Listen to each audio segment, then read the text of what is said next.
राधे राधे मेरे प्यारे भाइयों बहनों माताओं व बंधुओं। आज सफला एकादशी के दिन मैं आपको श्रवण करवाने जा रही हूँ सफला एकादशी व्रत कथा, पूरन पूजा विधि और सफला एकादशी का महत्व क्या है। बंधुओं, जैसे कि सफला नाम से ही पता लग रहा है कि सफला का अर्थ है सफलता प्राप्त होना, अर्थात सफला एकादशी का व्रत करने से मनुष्य को हर क्षेत्र में सफलता प्राप्त होती है। इसलिए हर मनुष्य को सफला एकादशी का व्रत अवश्य करना चाहिए। बंधुओं, पौष मास की इस एकादशी को भगवान विष्णु के अच्युत रूप नारायण की पूजा की जाती है। पूजा में आप भगवान विष्णु की प्रतिमा का प्रयोग करें अथवा श्री कृष्ण जी के विग्रह का पूजन कर सकते हैं, क्योंकि इनमें कोई अंतर नहीं है, क्योंकि दोनों एक रूप हैं, साक्षात परब्रह्म है। इस व्रत को करने से समस्त कार्यों में निस्संदेह सफलता प्राप्त होती है और इसीलिए इसका नाम सफला एकादशी है। बंधुओं, सफला एकादशी के दिन प्रातःकाल जल्दी उठें, स्नान आदि से निवृत्त होकर भगवान की विधिवत पूजा करें। बंधुओं, सबसे पहले दाहिने हाथ में जल और फूल लेकर व्रत का संकल्प करें कि हे भगवान, आज मैं आपके निमित्त सफला एकादशी का व्रत कर रहा हूँ या कर रही हूँ। मेरा व्रत बिना किसी विघ्न बाधा के संपन्न करना और मुझे हर कार्य में सफलता प्रदान करना। बंधुओं, फिर भगवान की पूजा करें। भगवान विष्णु के समक्ष फूल और तुलसी दल अवश्य अर्पित करना, फलों का भोग अर्पित करना, भगवान विष्णु की आरती करना, सारा दिन भगवान विष्णु के नाम जाप में बिताना। विष्णु सहस्त्र नाम सुन सकते हैं, विष्णु जी की कथा सुन सकते हैं, विष्णु चालीसा भी सुन सकते हैं। बस हर समय भगवान के नाम में मगन रहें। बंधुओं, रात को भगवान के समक्ष शुद्ध देसी घी का दीपक जलाकर भजन कीर्तन करें। प्रातःकाल उठें और फिर स्नान आदि से निवृत्त होकर भगवान विष्णु की पूजा के बाद किसी ब्राह्मण को भोजन कराएं। उसके बाद स्वयं व्रत का पारण करें अर्थात भोजन करें। सफला एकादशी व्रत कथा। भगवान श्री कृष्ण युधिष्ठिर से कहते हैं, हे धर्मराज, मैं तुम्हारे स्नेह के कारण तुम्हारे प्रश्नों का उत्तर देता हूँ। एकादशी व्रत से अधिक तो मैं अधिक से अधिक दक्षिणा देने वाले यज्ञ से भी प्रसन्न नहीं हूँ। तुम इसे अत्यंत भक्ति और श्रद्धा से युक्त एकाग्र मन से सुनो। अर्थात भगवान कहते हैं, जो भी कोई अधिक से अधिक दक्षिणा देता है, मैं उससे उतना प्रसन्न नहीं होता हूँ जितना एकादशी व्रत करने वाले से होता हूँ। भगवान कहते हैं, इस पौष कृष्णा एकादशी का नाम सफला एकादशी है। इस एकादशी के देवता श्री नारायण हैं, अतः नारायण भगवान की पूजा अवश्य करें।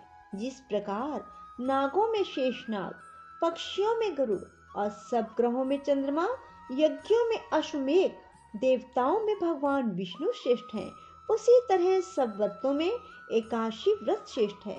जो मनुष्य सदैव एकादशी का व्रत करते हैं, वे मुझे बहुत प्रिय हैं। अब इस व्रत की विधि कहते हैं। मेरी पूजा के लिए ऋतु के अनुकूल फल, फूल, नारियल, नींबू, अनार, सुपारी आदि अर्पण करें। धूप दीप नैवेद्य से मेरी षोडश उपचार पूजा करें और रात्रि जागरण करें। सफला एकादशी के व्रत के समान यज्ञ, तीर्थ, दान, तप कोई दूसरा व्रत नहीं है। 5000 वर्ष तप करने से जो फल मिलता है, उससे भी अधिक फल सफला एकादशी का व्रत करने से मिलता है। अब मैं तुम्हें एकादशी व्रत की कथा सुनाता हूँ। चंपावती नगरी में महिष्मान नाम का एक प्रतापी राजा राज्य करता था। उसके 4 पुत्र थे। उन सब में लुम्पक नामक बड़ा राजपुत्र महापापी था। वह पापी सदा पर स्त्री, वेश्यगमन और दूसरे बुरे कामों में अपने पिता का धन नष्ट किया करता था। वह देवताओं, ब्राह्मणों और वैष्णवों का निंदक था। जब राजा को अपने बड़े पुत्र के इन कुकर्मों का ज्ञान हुआ तो उसको अपने राज्य से निकाल दिया। तब वह विचरने लगा कि अब किधर जाऊं, क्या करूं। अंत में उसने चोरी का कर्म करने का निश्चय किया। वह दिन भर वन में रहता और रात्रि को अपने पिता की नगरी में चोरी करता।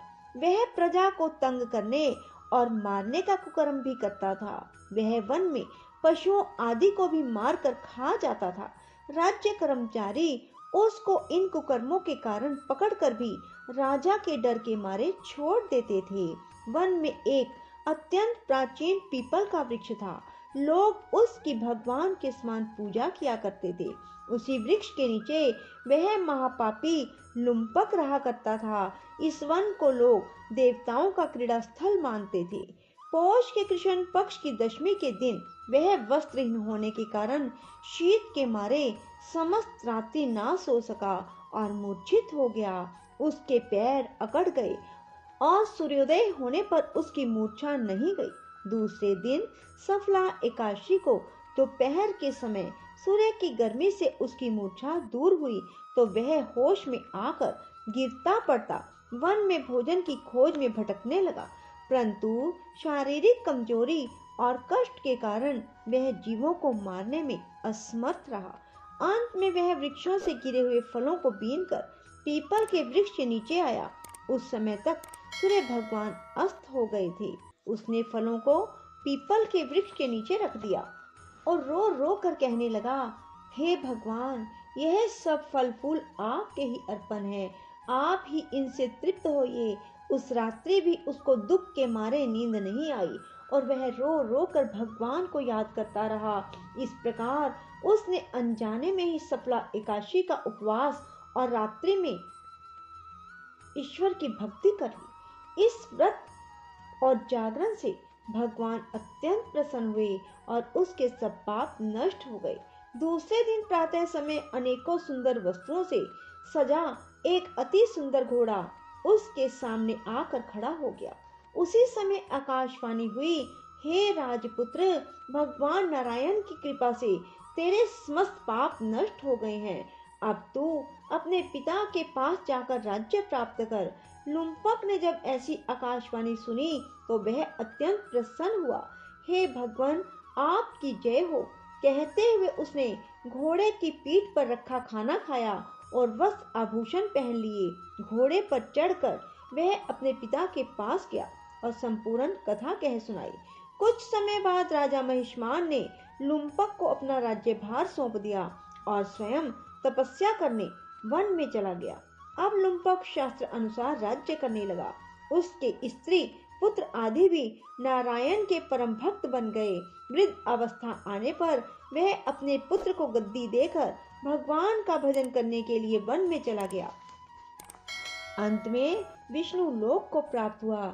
जो मनुष्य भक्ति पूर्वक सफला एकादशी का व्रत करते हैं उसको सभी कार्यों में सफलता मिलती है और अंत में मुक्ति मिलती है। जो मनुष्य सफला एकादशी का व्रत नहीं करते वे पूंछ और सींगों से रहित पशु के समान है। सफला एकादशी के व्रत का प्रभाव तो अनंत है। इसके महात्म के पढ़ने अथवा सुनने से भी अश्वमेध यज्ञ का फल प्राप्त होता है। बोलो विष्णु भगवान की जय हो। बंधुओं, एकादशी के दिन कुछ नियमों का पालन करना बहुत आवश्यक होता है। बंधुओं, एकादशी के दिन भूल कर भी मांस मदिरा का सेवन ना करें, बाल ना कटवाएं, दाढ़ी मूछ ना बनवाएं और एकादशी के दिन ब्रह्मचर्य का पालन करें। किसी की निंदा ना करें, किसी जीव की हत्या ना करें, किसी का अपमान ना करें, किसी का दिल भी ना दुखाएं। बंधुओं, एकादशी के दिन सिर धोना भी वर्जित है। इसलिए इन नियमों का पालन करते हुए ही आप